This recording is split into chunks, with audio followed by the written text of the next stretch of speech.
Look, if you're a business or enterprise and you're looking to get cyber liability insurance, what you may want to do is make sure that your company has very good technical, what they call cyber hygiene.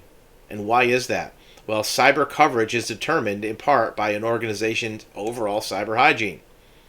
This comes from the insurance market, and they're talking to agents about how to better underwrite cyber insurance.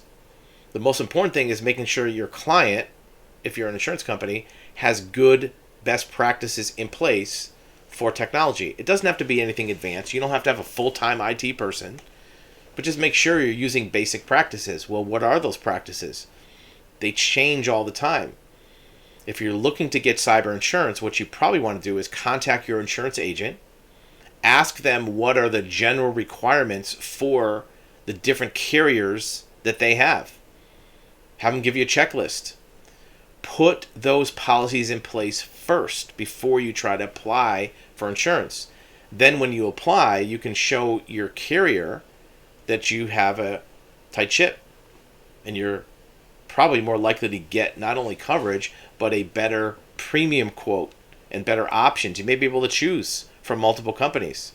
If you don't have good policies in place, you might not be able to get an insurance policy.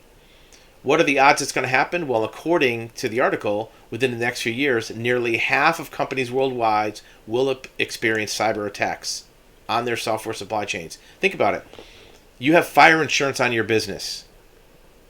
Half of companies don't have a fire in their business. You probably have slip and fall insurance for your retail location. Half of companies don't have personal injuries on their premises.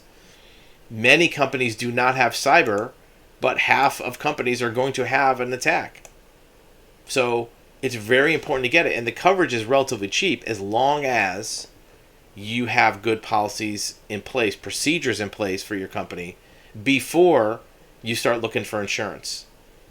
So find out what the checklist is from your agent and put those best practices in place so you can get a good package of coverage from your underwriter.